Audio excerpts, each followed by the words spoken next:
Ethics are the moral principles instilled in individuals that help govern thinking patterns and behaviors. Studying and evaluating ethics can be challenging, and there's no handbook or guide defining and describing what is ethical and what is not. The Markula Center for Applied Ethics details this question and works to formulate an answer in a framework for ethical decision-making. It's helpful to understand that ethics does not signify emotions or feelings. How we feel may impact our ethical decision-making, however. What is ethical and what is not based from individual feelings. Through years of exploring common phenomena associated with ethical decision-making, philosophers and ethicists have been able to note and describe 5 major approaches to ethical decision-making. In short, these 5 approaches include the utilitarian approach, the rights approach, the justice approach, the common good approach, and the virtue approach. These approaches aid in the understanding of what ethical decision-making looks like and how to apply this information. Utilizing the utilitarian approach, the rights approach, and the common good approach, the concept of smart cities can be evaluated for ethical soundness. Science and modern technological advancements have paved the way for the concept of smart cities. These cities will be equipped with new technology on every street, with cameras, light poles, and virtual databases to create safe, simple, and energy-effective societies. RACU 2018 discusses advancements made in California cities towards surveillance and safety in neighborhoods. Internet-connected light pole technology in the city of Los Angeles has been implemented to reduce electricity use and help the environment. These smart light poles are equipped with ShotSpotter microphone technology used to track locations and general directions from which gunshots were heard. In an attempt to increase city safety, private Los Angeles homes and business owners have registered private security cameras to a central database, which allows the LAPD to have access to all registered cameras with the consent of the consumer. Automated license plate readers are also placed throughout the city, giving the LAPD instant information regarding vehicles in the community. These are major changes for communities, but work to ensure the safety and development of society. With major technological advancement, the question of ethics is raised. Do these applications reflect ethical or unethical change?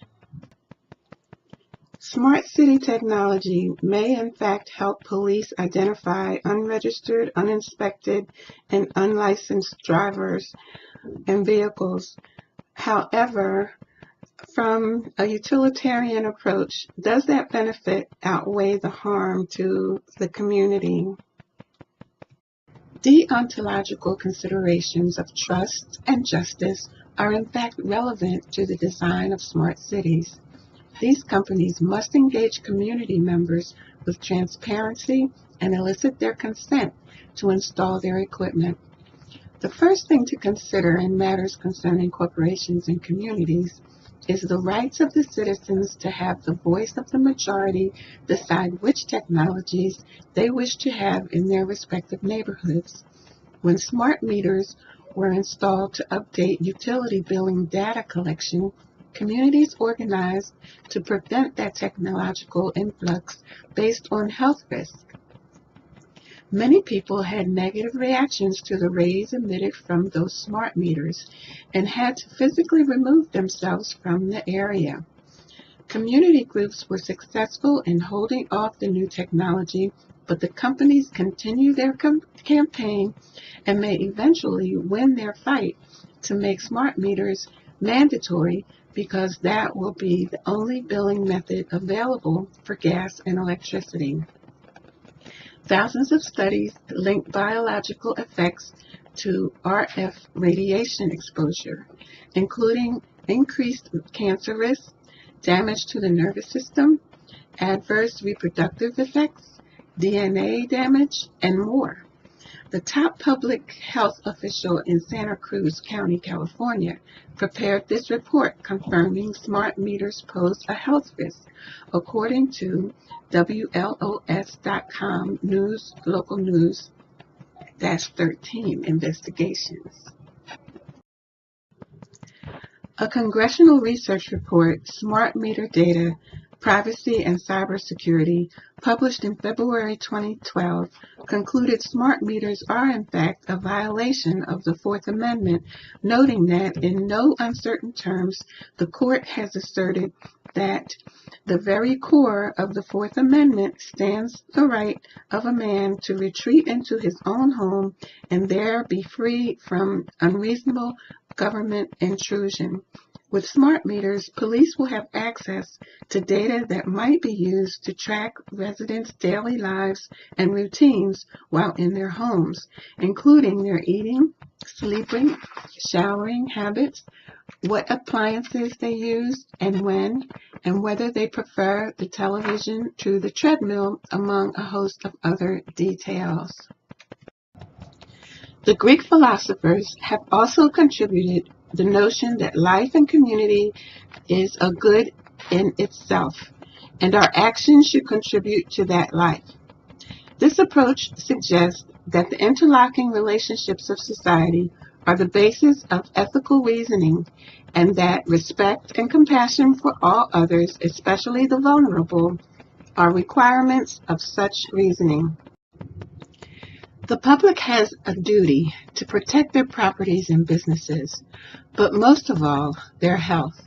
If the smart city technology affects people in the same or similar ways as smart meters, then a similar resistance must be organized. This approach is in line with the common good approach of ethics. As explained in the dialogue and debate at the Markula Center for Applied Ethics at Santa Clara University, primary contributors include Manuel Velasquez, Dennis Mulberg, Michael J. Meyer, Thomas Shanks, Margaret R. McLean, David DeCasa, Claire Andre, and Kirk O. Hansen.